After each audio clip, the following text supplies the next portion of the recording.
Okay, welcome everyone. My name is Brian, and this is going to be the Redline Express. For anyone who does not know me, my name's Brian. We covered that already. I'm a huge fan of environmental science.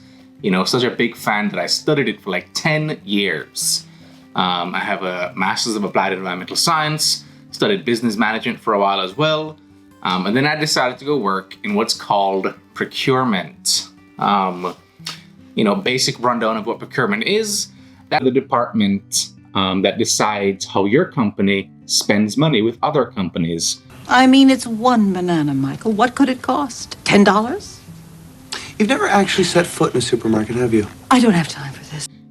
So for example, if your company made a pledge to work with suppliers that don't use slaves, that's procurement's job to make sure we're not using the slaves. So if you do find some slaves, let us know. We'll work on doing something there, ideally. That's how it's supposed to work, at least, I think. In Canada, it doesn't always go that way. But anyways, that's not the point. Look, I wanted to make this video, or I wanted to make this YouTube channel, because I think something that's really important these days is just, some conversations around science communication that reflect the fact that there's opposing views in what science even is. There's opposing views in what's good or bad in terms of science and who's an expert or not. Not saying that I am one in any specific field, but I do think I know what I'm talking about in some spaces, the first bit of news that really made me want to even,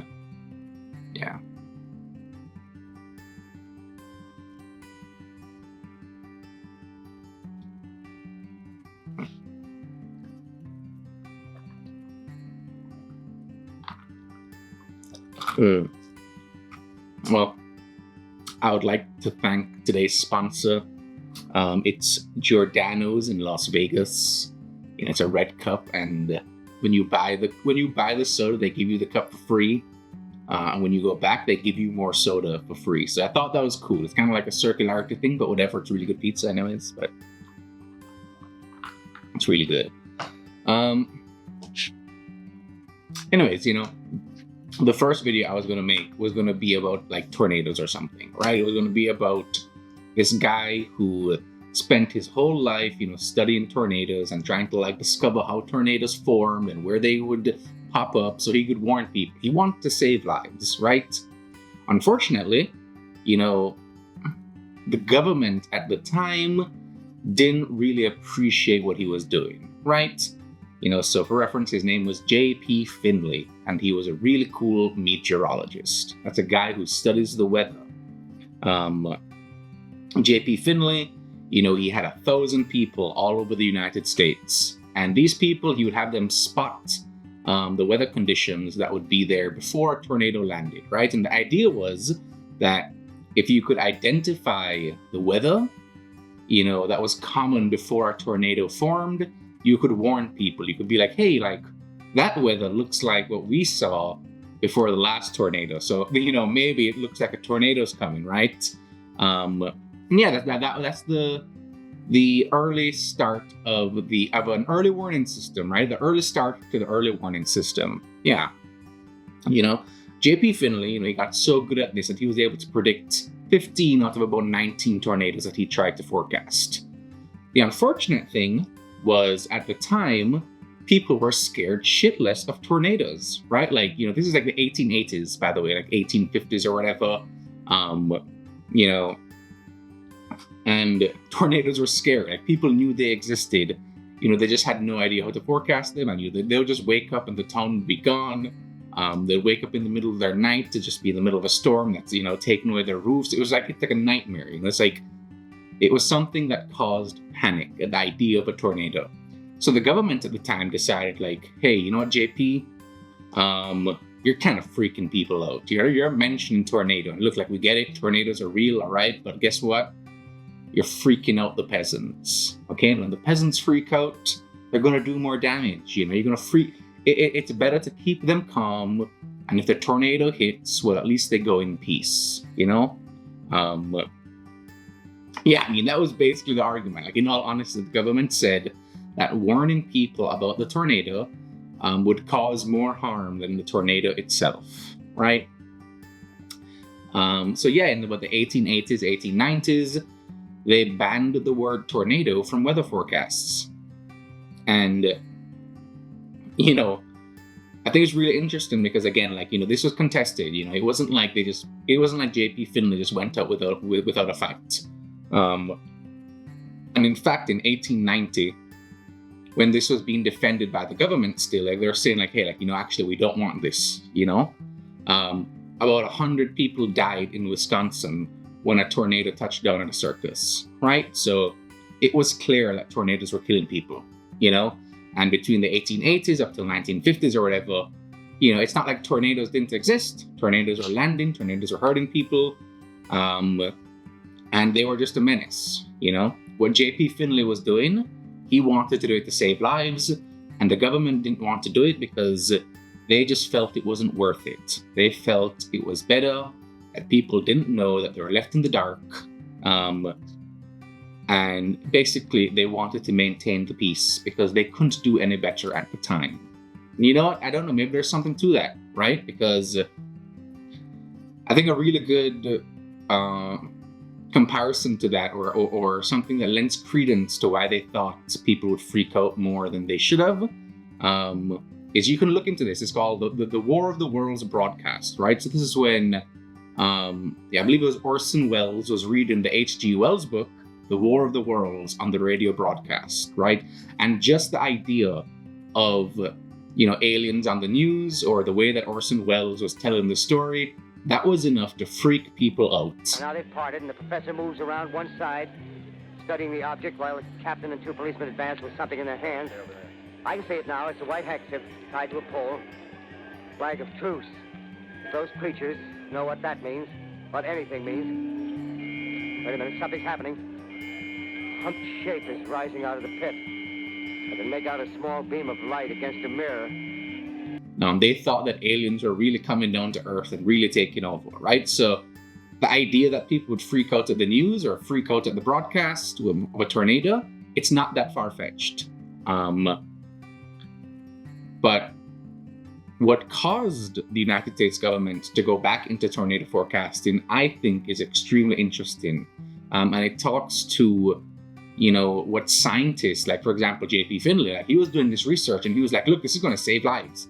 That wasn't enough. Like, that really, like, look, hundreds upon hundreds of people in the States died from tornado-caused injuries or deaths or whatever between 1880s to, like, the 1950s.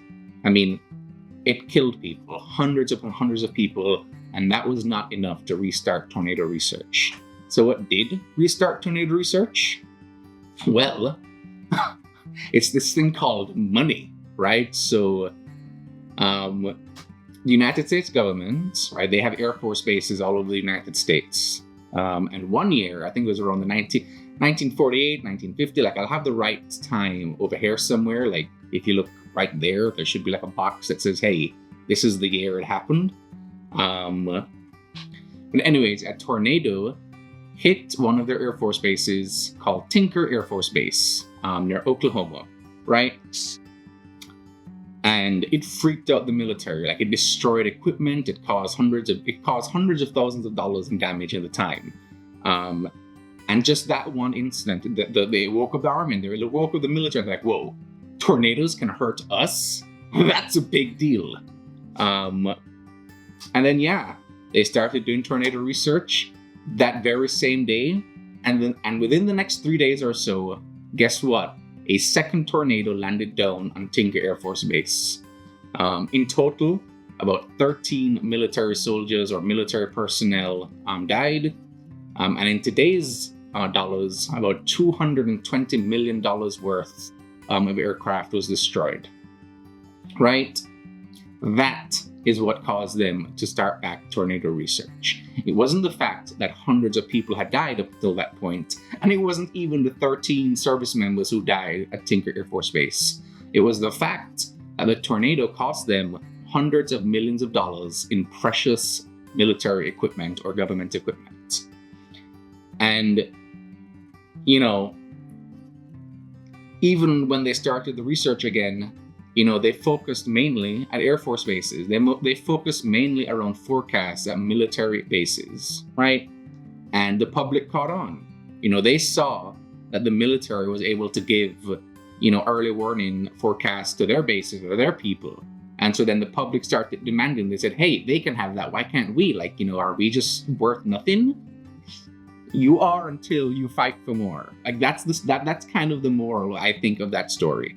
You know, but in all honesty, I think that says something to what people might be feeling today, what they might be feeling in the past couple of weeks, you know, because again, in environmental science, I gotta tell you, it's been like it's just been, for the past few weeks, it's just been one after the other. You know, you got COP, you got the elections, you got like all the floods, you got like, listen, man, I'm in Toronto, they want to get rid of my bike lanes.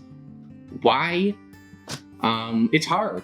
You know, I think it's difficult to understand what's going on. And part of the problem is because environmental science-minded people, you know, and others, like whatever, they have their faults. And I don't think they're very good at understanding the power imbalances or the emotions that are in play sometimes, you know?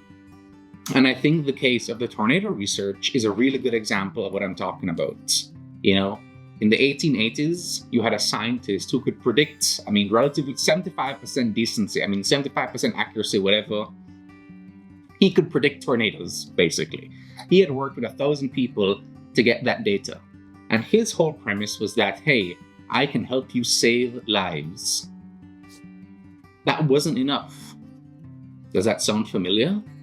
Does that feel like what you're seeing right now in environmental science or in environmental policy or in the way that your politicians respond to what you're seeing on a daily basis when it comes to weather impacts or, you know, whatever, hurricanes, storms? I mean, what I'm getting at is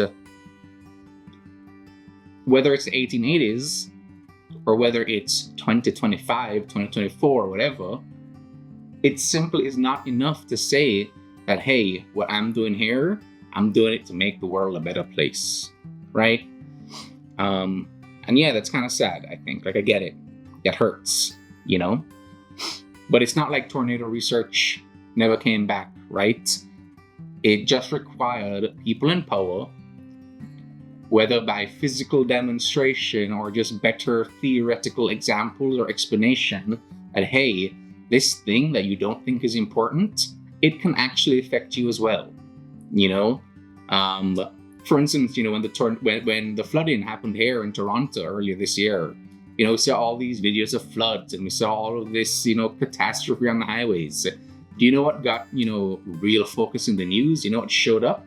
It wasn't the average person. It was this. Unfortunately for Drake, this isn't Espresso Martini. Floods wrecked the singer's mansion in Canada. He waded barefoot through water to show his followers the damage. You see it? I'm putting it right here. That's right. What really made the news is how it affected Drake. Okay, so look, turns out it can affect the wealthy. It doesn't matter. It doesn't care. And I think that's one thing that I don't really know how to get that across yet, you know, but it's something that people just haven't. In climate scientists or science communication, I don't think it's getting the message across yet that this is really serious. It's really bad. And part of that has to be a science communication issue as well. The fact that people don't understand, or the fact that people can be, maybe not even our, look, it's tough. It's hard to put fault anywhere, but it's clear that science communication is lacking. It's clear that education is lacking. And I don't want to blame that on anyone. Like, I know that that's going to bring me attention. Like, I know nobody wants to say that, hey, the reason you voted for someone, the reason you the reason someone's argument swayed you is because you just are uneducated. And I think even that is something that really needs to be discussed, because at the end of the day, we are not all experts in every single field. And at some point, you know, we lost a little bit of faith in people who are, you know, well studied in it, for example, to the point where we can be swayed by arguments like CO2 is the gas of life, you know, because we're smart enough to understand that, hey, plants do need CO2. But you don't know enough to understand that in a greenhouse, for example, they do a lot of things to manage the temperature of that greenhouse as they pump the CO2, right?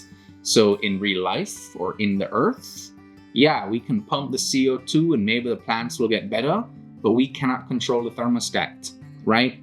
So in real life, high CO2 equal dead plants, one way or the other, whether it's floods or lack of water, heat, whatever. CO2 in nature, it doesn't work that way, right? In a greenhouse where you can control the temperature, where you control humidity, yeah, you pump that CO2, baby, it's great, you know? And I think it's things like that where I'm hoping that that's something that this channel can work on. You know, like telling the story of J.P. Finley and the tornado, telling the story of how that research started, and trying to show people that, hey, you know, there's a lot to take from that story. And the fact that what the scientists thought the incentives were to get that tornado research done, you know, what actually was required for the government to do the tornado research. And you have to think about, has that really changed today? You know, are we still trying to convince politicians, or are we still trying to convince businesses to just do the right thing because for some reason we think that's enough? And look, maybe I think the next video might get a little bit into like the game theory aspect of it, and like, you know, honestly, I think it's a pretty interesting topic. I'll try to include some references or whatever the hell when I get there. But the fact of the matter is, environmental scientists or science communication or people who just care about the environment or understand it at least, look, whatever, I'm trying not to insult anybody. We're not doing a good job at communicating what the issue is and how to solve it. And that's leaving room for some less, you know, I don't want to assume less well-intentioned people, but for certain, I'm sorry, I have to say it, people who just don't understand as well what they're saying, or people who are just simply sharing misinformation. So yeah, I think that's something I want this channel to get across. I think that's something I want to talk about more in the future. And thanks for joining me. Like, look, this is the first video. It's 17 minutes in. Yeah, so that's the Redline Express, and I'll see you next time. Thank you very much.